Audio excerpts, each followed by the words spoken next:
बहुत बड़ा और अहम सवाल बन रहा है, चूँकि आप प्रदेश स्तर की राजनीति करते हैं और जिस मंडल यानी बरेली में राजनीति करते हैं, वहाँ पे है ज़िला बदायूं कस्बा ककराला, जहाँ पर हम इस वक्त मौजूद हैं। ये क्षेत्र लोकसभा आंवला के अंतर्गत आता है और विधानसभा शेखुपुर क्षेत्र के अंतर्गत आता है। जनता की, आवाम की हमेशा से ये एक तरह की भावना रही है कि ये सीट किसी भी गठबंधन में हो या ना हो, आखिर समाजवादी पार्टी के ही पाले में क्यों जाती है। तो क्या इस बार 2027 के लिए आपकी रणनीति में शेखुपुर विधानसभा की सीट कांग्रेस पार्टी के पाले में आएगी या नहीं आएगी, या क्या इसके चांसेस हैं? देखिए, यहाँ ककराला में और शेखुपुर क्षेत्र में हमने काम किया है लोकसभा चुनाव के दौरान, और ककराला ने, आप कहिए कि मैं आभार व्यक्त आज हमने किया है, आभार व्यक्त करते हैं ककराला वासियों का कि उन्होंने जो भारी संख्या में जो वोट दिया इंडिया गठबंधन प्रत्याशी को, सपा प्रत्याशी नीरज मौर्य को, उन्हीं वोटों से हम ये सीट हम लोग जीत सके हैं। मैं ये कहना चाहता हूँ कि ककराला वासियों की और शेखुपुर क्षेत्र के जो नागरिक हैं, उनकी ये भावना है कि 27 में ये कांग्रेस पार्टी यहाँ से प्रत्याशी खड़ा करे, कांग्रेस का यहाँ से एमएलए हो। इस भावना को हम कांग्रेस के नेतृत्व तक पहुँचाएंगे, और मैं समझता हूँ कि जनता की जो भावना है उसका ज़रूर सम्मान होगा, और शेखुपुर विधानसभा निश्चित तौर पे 2027 के विधानसभा चुनाव में कांग्रेस पार्टी को मिलेगी। एक आखिरी सवाल, क्योंकि हर एक कार्यकर्ता चाहता है वो नीचे स्तर से ऊपर स्तर तक जाए,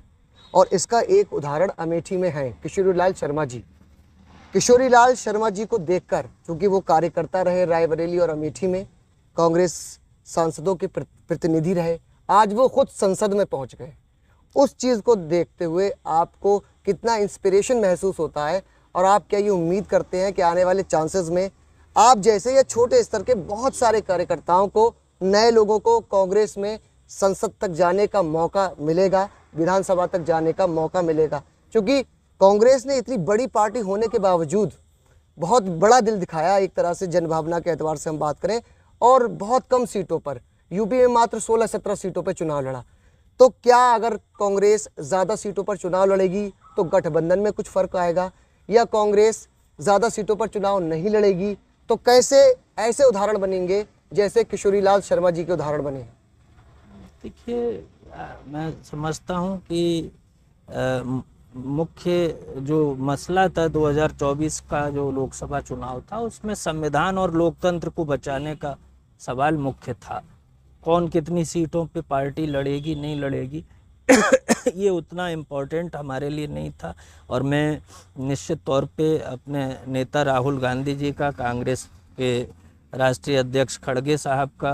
मैं उनका आभार व्यक्त करता हूं कि उन्होंने मुल्क को बचाने के लिए कुर्बानी दी। निश्चित तौर पे कांग्रेस पार्टी के लिए ही उत्तर प्रदेश में जनता का जो वोट है वो राहुल जी को लोग प्रधानमंत्री के तौर पे देखना चाहते थे, और कांग्रेस के गठबंधन की वजह से एक बड़ा जन उभार हुआ, जनमत मिला है, और मुल्क को बचाने के लिए पार्टी ने जो कम सीटें लेकर भी जो गठबंधन किया, मैं समझता हूं कि ये बड़ी कुर्बानी दी है और ये मुल्क को बचाने के लिए दी है, और निश्चित तौर पे आने वाले दिनों में जनता इसके लिए कांग्रेस पार्टी के पक्ष में निश्चित तौर पे और बड़े पैमाने पे खड़ी होगी, और आने वाले जो विधानसभा चुनाव है 2027 का, हम उम्मीद करते हैं कि उसमें उत्तर प्रदेश में कांग्रेस पार्टी की सरकार बनेगी। जी जी, बहुत आखिरी सवाल बस यहीं पे, क्या, चूँकि दो तरीके की पॉलिटिक्स होती है, आप बहुत बेहतर तरीके से जानते हैं ये बात, एक ऑर्गेनाइजेशनल पॉलिटिक्स, एक इलेक्टोरल पॉलिटिक्स, यानी कि एक वो व्यक्ति जो संगठनात्मक ढांचे को मजबूत करता है, मेहनत करता है, दूसरा वो व्यक्ति जो उस ढांचे से फ़ायदा उठाता है और मतदान के लिए चुनाव मैदान में आता है। अभी आपकी भूमिका एक संगठनात्मक व्यक्ति के रूप में हम देख रहे हैं, क्या आप इलेक्टोरल पॉलिटिक्स में आने के इच्छुक हैं, और अगर आएंगे तो कहाँ से आपका इरादा है और कब आएंगे? देखिए, ये दोनों अलग अलग चीज़ें नहीं हैं।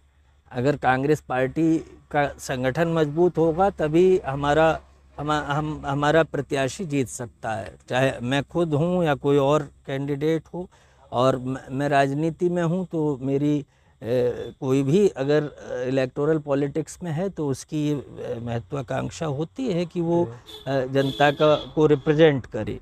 और पार्लियामेंट और असेंबली में पहुँचे। तो निश्चित तौर पे मैं कांग्रेस पार्टी में हूँ, संगठन बना रहा हूँ जनता के लिए, कांग्रेस पार्टी से जनता को जोड़ने का काम कर रहा हूँ। तो मैं भी चाहूँगा कि मैं उनकी आवाज़ को असेंबली में उठाऊं, और ये मौका अगर मुझे कांग्रेस पार्टी देती है तो ये मेरे लिए बड़ी खुशनसीबी की बात होगी। बहुत बहुत शुक्रिया अजीत जी, आपने हमें अपना कीमती वक्त दिया, यहाँ आप हमारे इस चैनल पे तशरीफ़ लाए, आपका बहुत शुक्रिया। हमारी शुभकामनाएं हर उस विचारधारा के साथ हैं जो देश को जोड़ने का काम करे। बहुत बहुत धन्यवाद। Thank you.